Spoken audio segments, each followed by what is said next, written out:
Yes, sir. I don't know how she expects me to give a 30-minute speech in 3 minutes.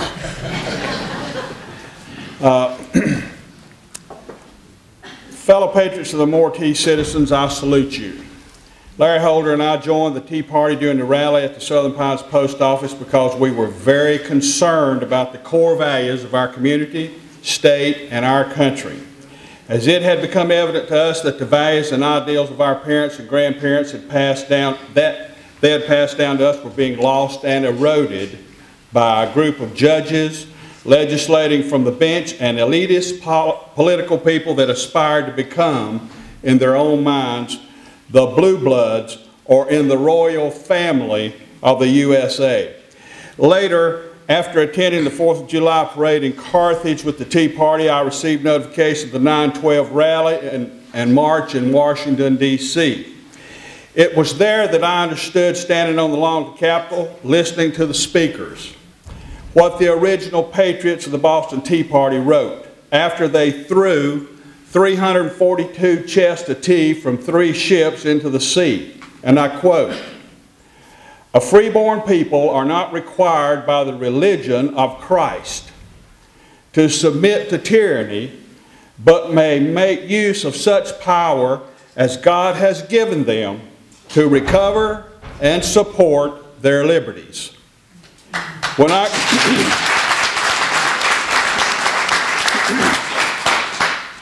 I got back home, I went into my dining room where I have a framed copy of the original Declaration of Independence and read it over several times. It was there I was reminded again that life, liberty, and the pursuit of happiness are God-given rights, and that men and women in my family have fought and died for this freedom.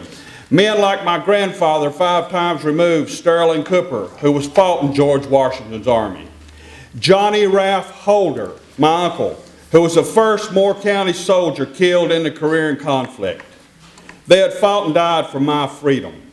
The ones that were left at home to work and preserve this freedom passed this great responsibility on to me and others in my family. You see, freedom is not free. It comes with a price.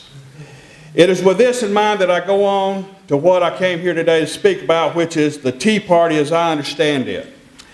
It is not about Republicans and Democrats. It's about citizens of the United States taking back our country and Congress. To them, we have become their subjects and not citizens of this country.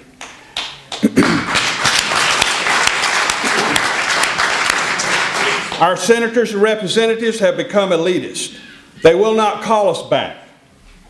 They will not let us speak at their town hall meetings and exclude us from having a voice in our government.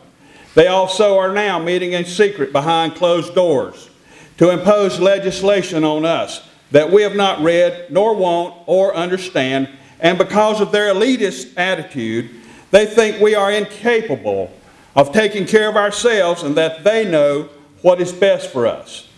I became a Republican during the Reagan years, and then during G.W. Bush's first administration, we gave the Republican Party its chance with a majority in Congress, and what did we get in return? Moderation and appeasement for the other party. While that was going on, they lost the majority. The Republican Party today is in disarray, including the state party in Raleigh, and has no national leadership. However, Michael Steele is quick to take credit for the victories in Virginia, New Jersey, and now the seat in Massachusetts. But the fact is, in my opinion, the Tea Party was responsible for these victories, not the Republican Party.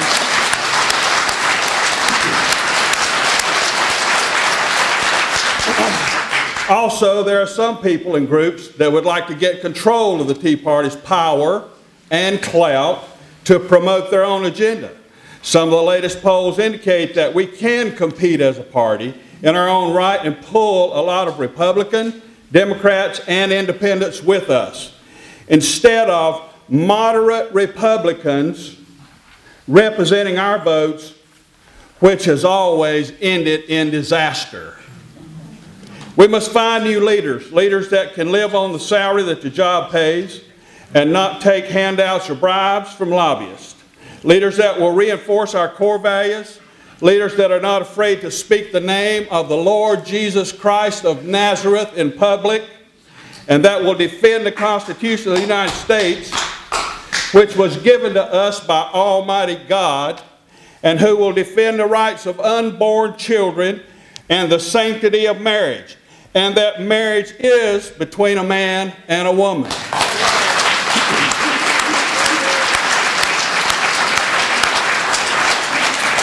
Also, it is time to set term limits on all these positions. And listen carefully. Listen carefully. Handing down an elected position to a family member because of death or wealth needs to stop. It's absolutely the most absurd and insane way of government, and it is akin to a kingdom. Republicans and Democrats alike are guilty of this. It needs to stop. Thomas Jefferson said, when the people fear their government, there is tyranny. When the government fears the people, there's liberty. Yes.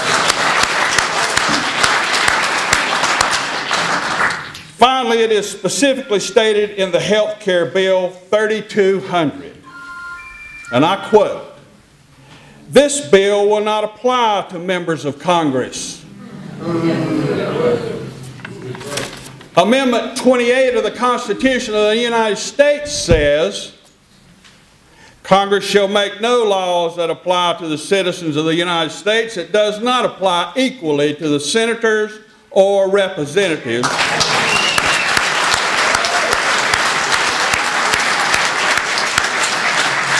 And Congress shall make no law that applies to the senators and representatives that does not equally apply to the citizens of the United States. Now, I got 5 seconds left.